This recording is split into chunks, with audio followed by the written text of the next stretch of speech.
Today, we are going to be reading Goldilocks and the Three Bears. Now, I want you to think about the title and look at the cover, and I want someone to give me evidence to tell me whether you think it's going to be fiction or nonfiction. John A?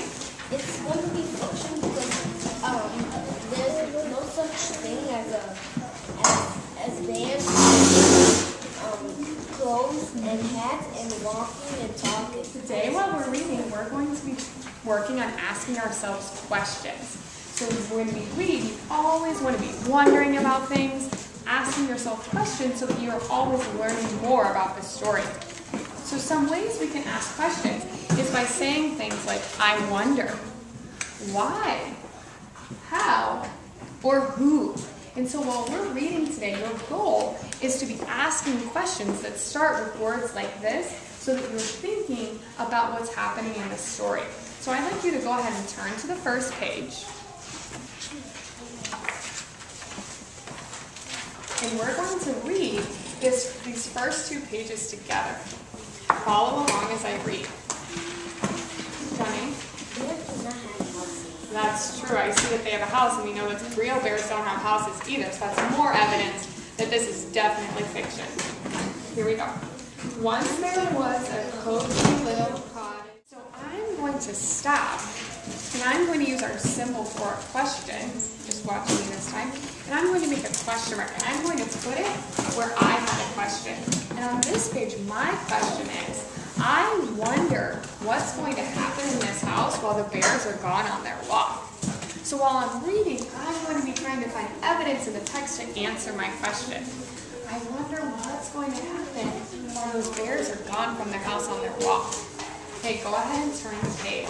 Now I want you to read page 4 and 5 and try and ask yourself a question using your Post-it on these two pages. Go ahead and read. Okay, go read to me.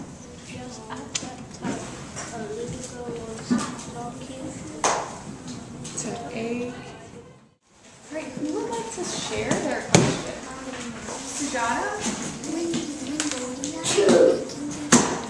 He might already know we were in the house, but why did she go in?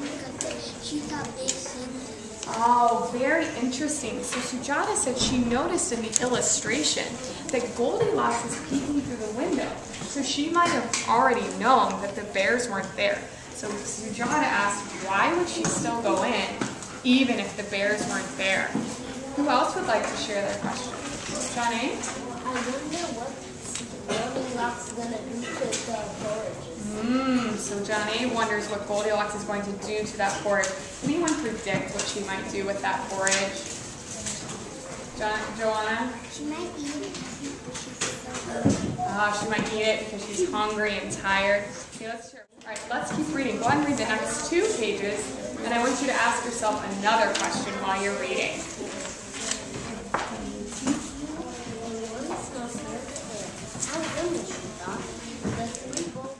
Joanna, what did you ask on this page? I asked this page that when she tasted I asked if it's Interesting, because what do you think was wrong with that one? she said it's Okay, so I got to talk to almost all of you. We have lots of really great questions I think we can discuss. And remember, asking these questions and talking about these questions are going to help us understand what we're reading. All right, I want you to go ahead and turn to a neighbor. So we can maybe do it for Chris up in the three of you. And I want you to discuss your questions. Chris asked, why did she rock so hard? She broke the chair. What do you think, Christoph? Why did she rock so hard? She felt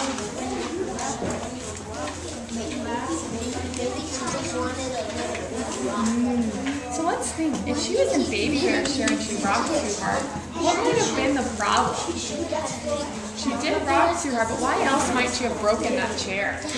Christoph? my question is that Goldilocks why did she cheer and then that's Yeah, so Goldilocks might have been too big for baby chair.